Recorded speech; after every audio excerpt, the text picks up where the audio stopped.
Hi friends, welcome to my new YouTube channel. मो शिवानी आपण मानक स्वागत करुच्छे शिवानी ओडिया किचन को। देखंतु आज आम बनैबा डालमा। से गोटे कप डाली को 10 मिनट बतुरई रखिदेबा। से भितर आम परिवा भितर नेबा आलू, बोईतालू, बैगण और टमाटो। से सब भल भाव काटि सारा देबा बैगण और बोईतालू ये सब भल भाव घाटी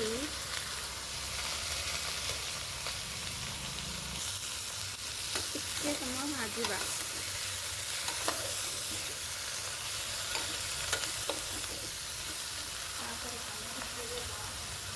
काटी रखि टमाटो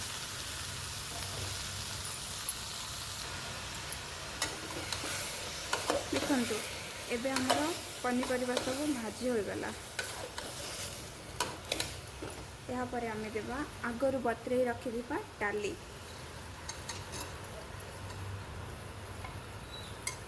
डाली दे सारा पर से स्वाद अनुसार देवा लुण,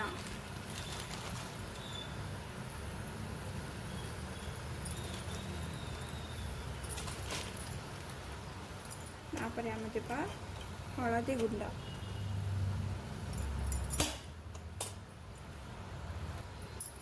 से सब भल भाव गोलाई आम से देवा पानी।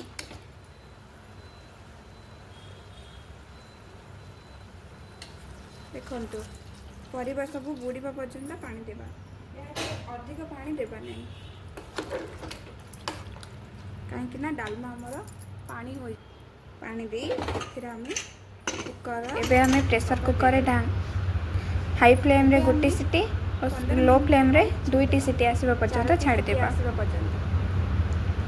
15 मिनिट पर ए चलतु देखिए आमर डालमा देखो डालमा पूरा पूरी रेडी। आसतु एबे डालमा रे छुंक देवा। गैस लगाई फिर ना तेल देवा।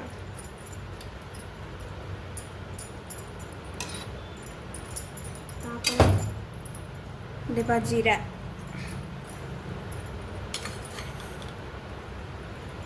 सोरिष सोरिष फुटिला देवा सुखा लंका। या पर देवा में कस्तूरी मेथी।